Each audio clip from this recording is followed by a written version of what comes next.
Imagina que você é um jovem estudante brilhante, mas além disso, todo o resto da sua vida não é fácil.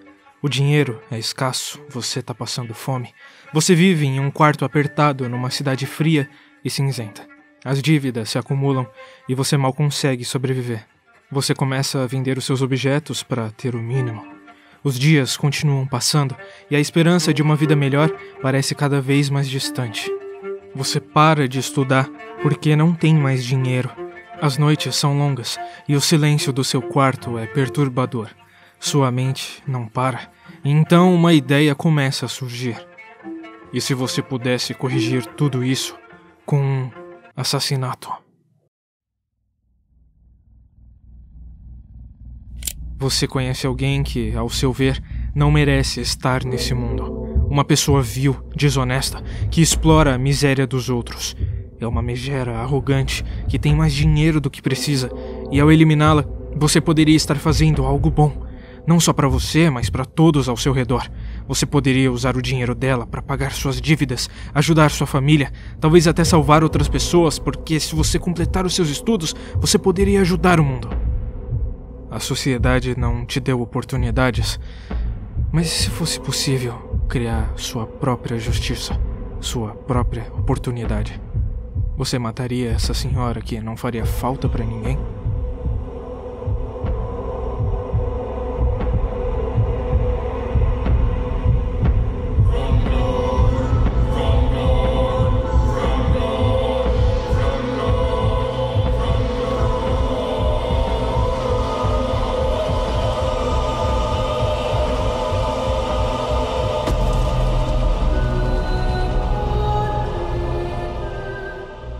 Poucos personagens na literatura são tão perturbados e complexos quanto Rodion Romanovich Raskolnikov, o protagonista de Crime e Castigo do escritor russo Fyodor Dostoiévski.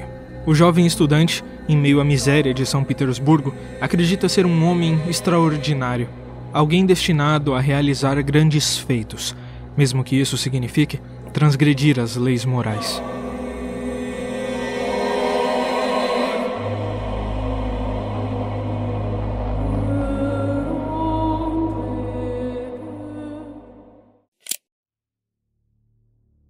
A teoria do homem extraordinário, mirabolada pelo Raskolnikov, propõe que certos indivíduos são capazes de transcender as normas morais e legais da sociedade. Esses homens teriam o direito e até o dever de cometer atos violentos ou imorais, desde que esses atos resultem em um bem maior para a humanidade. Segundo ele, a humanidade está dividida entre dois grupos: os ordinários, que seguem as leis e convenções morais, e os extraordinários. Essa ideia começa a nascer nas raízes das filosofias racionalistas e utilitaristas que floresceram no século XIX, particularmente na Europa e na Rússia. Essas correntes de pensamento, resumidamente, defendiam que o valor de uma ação é determinado por seus resultados. Se o benefício fosse maior que o mal causado, o ato poderia ser justificado. O racionalismo sustenta que a razão é a principal ferramenta para se alcançar o conhecimento e compreender o mundo.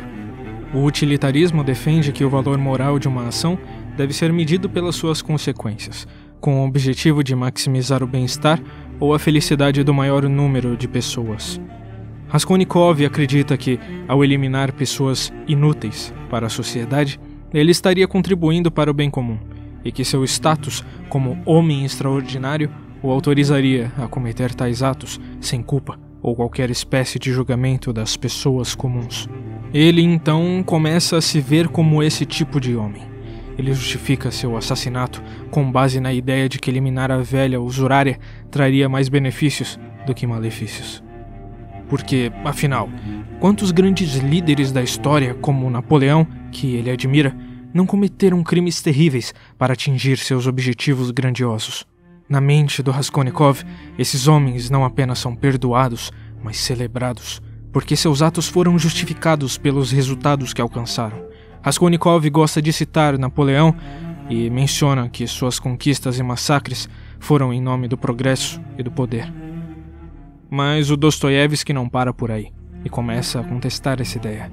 O autor usa Raskolnikov como um veículo para questionar se é possível que alguém transcenda a moralidade sem sofrer consequências psicológicas. Raskolnikov acreditava que isso o libertaria, o tiraria das dívidas e o salvaria de sua situação, mas o que vemos acontecer é justamente o contrário. Não há liberdade para ele, porque, após o assassinato, ele se aprisiona em sua própria paranoia.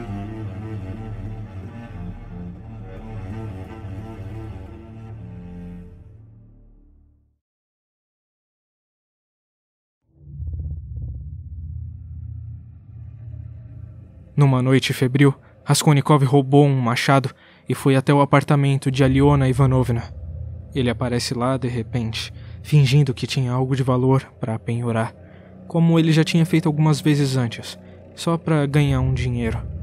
Em um determinado momento, eles estão dentro do apartamento dela, ela fica de costas para o jovem, e então ele levanta o machado e dá com a ponta na cabeça dela. A velha cai e ele atinge ela uma segunda vez para garantir a morte. O crime, que era para ter sido rápido e calculado, acabou se complicando quando de repente a irmã de Aliona, Lisaveta, entra no local e Raskolnikov, em um impulso assassino, também a mata.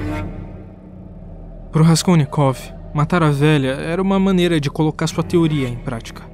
Ele enxergava o crime como um teste, uma forma de provar que fazia parte daquele grupo especial de pessoas extraordinárias. A velha é retratada como um peso para a sociedade, alguém cuja morte não teria impacto significativo. O crime, no entanto, como você já deve ter percebido, não ocorreu da maneira fria e calculada que ele queria.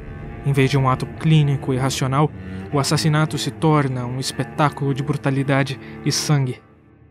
A quebra entre a idealização e a realidade do ato é fundamental para que o Raskolnikov perceba o quão errado ele estava, lançando seus próximos dias num turbilhão de culpa, arrependimento e loucura. O racionalismo puro não consegue suprimir as emoções e a consciência de uma pessoa. A ideia de que o ser humano pode agir apenas com base em cálculos se revela uma falácia. A culpa que o Raskolnikov carrega após o crime o destrói, e não há escapatória para as implicações morais dos atos. O peso disso começa a corroer sua alma. Ele esperava um sentimento de vitória, de transcendência, mas o que sente é uma profunda culpa e angústia que o torna um homem doente, física e psicologicamente.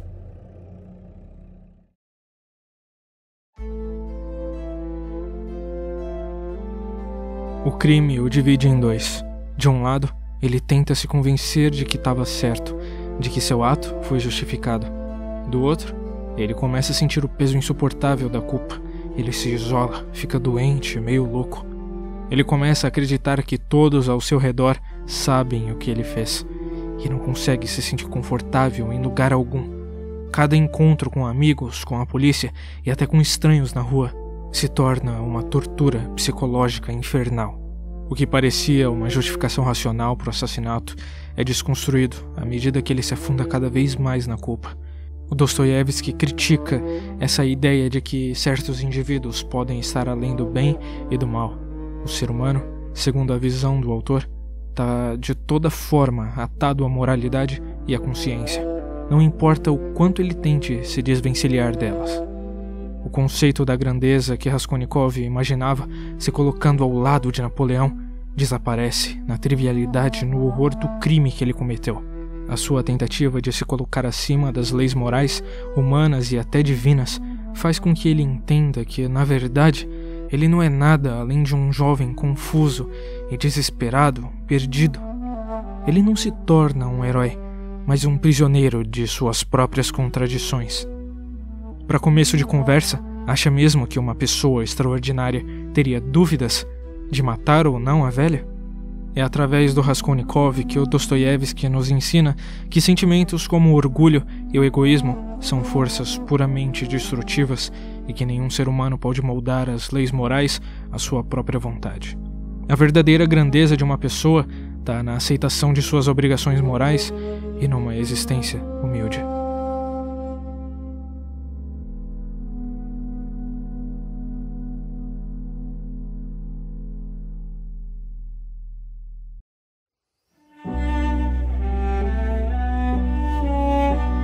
Enquanto ele busca justificar seu crime através da razão, Sonia, uma jovem prostituta que sacrifica sua dignidade pela família, simboliza a redenção pela fé e pelo sacrifício.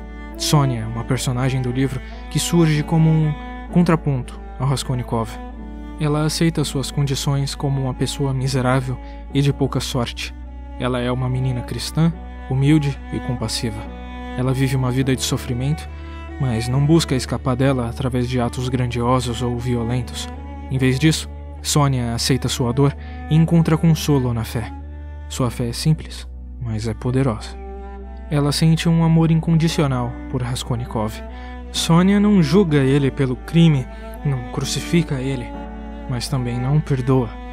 É através desse amor que Raskolnikov começa a encontrar um caminho de volta para sua humanidade, para o alívio de sua culpa e do crime terrível que ele cometeu.